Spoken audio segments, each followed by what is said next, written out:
Regina cycle চালিয়ে তার বাসা থেকে 2 সমস্ত 4-এর 1 মাইল দূরে স্কুলে যায় আর তারপর 1 সমস্ত 8-এর 5 মাইল দূরে ওর বন্ধুর বাসায় যায়।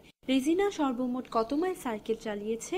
তাহলে প্রথমে যায় 2 সমস্ত 4 ভাগের 1 মাইল আর তারপরে যায় 1 সমস্ত 8 ভাগের 5 মাইল। তাহলে এটার যোগফলই হচ্ছে রেজিনা সর্বমোট কত মাইল সাইকেল চালিয়েছে তার সমান। এখন এটার যোগফল বের করতে হলে আমরা দেখছি যে পূর্ণ সংখ্যাগুলো যোগ করতে পারি, কারণ এটা আর 2 যোগ 1/4 যোগ 1 যোগ 5/8 হচ্ছে একই কথা। তাই যদি এভাবে দেখতে চাও আগে পরে করলে কিছু হবে না। তাহলে আমরা আগে 2 যোগ 1 এটা আগে করতে পারি আর তারপরে এটা এখানে করি।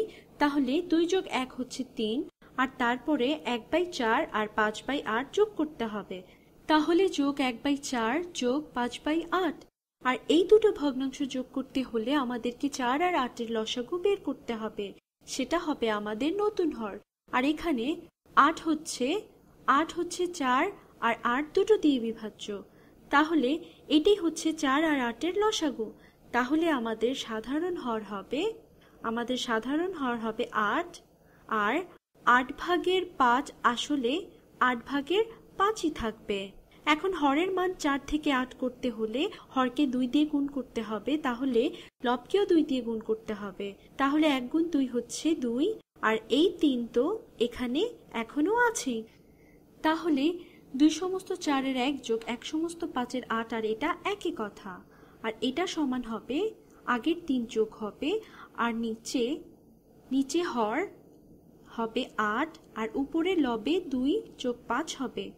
তাহলে পাচ্ছি 8 ভাগের 7 আর এটা সমান হবে 3 সমস্ত 8 ভাগের 7 মাইল। তাহলে রেজিনা 3 সমস্ত 8 ভাগের 7 মাইল সাইকেল চালিয়েছে। এখন পর্যন্ত আমরা যখনই মিশ্র ভগ্নাংশ যোগ করেছি ভগ্নাংশের অংশটা সবসময় প্রকৃত ভগ্নাংশ হিসেবে এসেছে, লব সবসময় হর থেকে ছোট হয়েছে।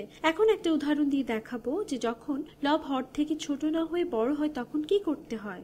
এখন ধরি আমাদের কাছে আছে 1 সমস্ত 8-এর 5 যোগ 2 সমস্ত 8-এর 4। তাহলে যদি খালি পূর্ণ সংখ্যার অংশটুকু যোগ করা হয়, অর্থাৎ 1 যোগ 2 করলে 3 পাওয়া যায়, যোগ 8 ভাগের 5 যোগ 8 ভাগের 4। 8 ভাগের 5 আর 8 ভাগের 4 যোগ করলে হয় 8 ভাগের 9। তাহলে পাচ্ছি 3 যোগ 8 ভাগের 9।